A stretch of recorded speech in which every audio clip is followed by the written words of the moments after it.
Bom, então vamos conversar um pouquinho sobre o que são os biobancos. Bom, existem vários tipos de biobancos. Um biobanco é uma instalação de complexidade variável voltada ao armazenamento de amostras biológicas. O que é importante que um biobanco faça? É importante que um biobanco garanta a disponibilidade e o armazenamento correto dessas amostras. É preciso que o biobanco mantenha controles bem rigorosos de qualidade e, ao mesmo tempo, também que essas amostras estejam acessíveis, estejam de fácil acesso para que sejam utilizadas nas pesquisas e facilitem o progresso da ciência e da medicina como um todo. Um biobanco, ele pode pertencer a um hospital, um departamento de investigação, uma companhia farmacêutica, um laboratório especializado ou outros locais pertinentes a essas atividades. Então aqui entra aquela oportunidade que eu comentei com vocês no início, a oportunidade de empreender. Quantos locais podem ser necessários de terem um biobanco? Então várias instituições, vários laboratórios, vários locais destinados à pesquisa e também para fins comerciais podem lançar mão, podem precisar de um biobanco. Então, essa necessidade de biobancos pode sim ser encarada como uma oportunidade para empreender. Quem sabe aí você não se inspira com essa palestra para montar um biobanco. Avanços então no campo da medicina, relacionados principalmente à biologia molecular, terapia celular e, claro, a biotecnologia, têm sido os responsáveis então pelo surgimento e pelo crescimento dos biobancos, que estão cada vez mais especializados. Aqui nesse esqueminha eu trago um exemplo do biobanco que se chama SBBI, do Hospital Albert Einstein em São Paulo. Então eles têm um banco de líquidos biológicos, eles têm um banco de células, um banco de tumores e um banco de tecidos. São 4 diferentes biobancos que formam um biobanco central de amostras. Alguns exemplos de biobanco.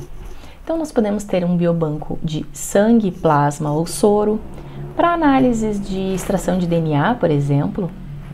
Nós podemos ter um banco de tecido neurológico, que é voltado principalmente a armazenar material neurológico pós-mortem.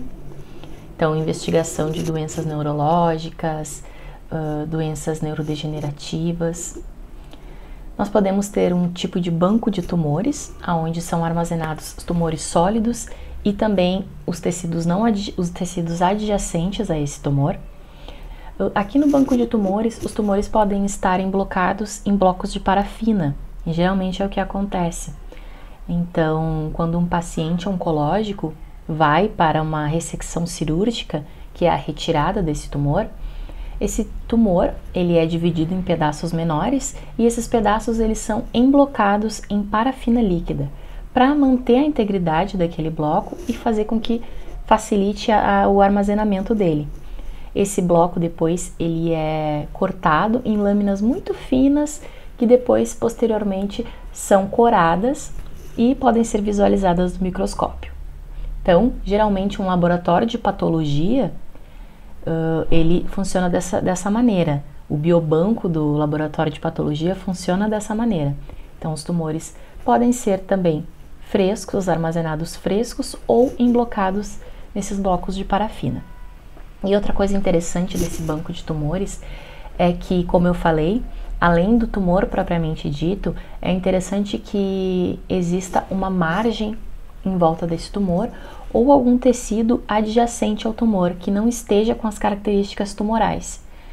Essa coleta desse material é muito importante para depois as análises posteriores de comparação entre o tecido tumoral e o tecido adjacente, que ainda não malignizou, que ainda não tem as características de tumor, mas que sim tem potencial. Então, as análises nesse sentido são bastante interessantes. E, por fim, nós temos o tipo de biobanco de, propriamente dito, DNA, RNA ou até mesmo DNA complementar, feito a partir da fita de RNA mensageiro. As amostras biológicas desses biobancos, elas podem ser obtidas através de doação dos pacientes, até mesmo de coleta, como eu expliquei anteriormente, de algum tumor que foi para ressecção, através de alguma sobra de material. Então, o material foi coletado para algum tipo de diagnóstico e sobrou um pouco, pode ser armazenado no biobanco. Então, existem diversas maneiras de obter as amostras biológicas, mas é importante que todas elas tenham o consentimento do doador.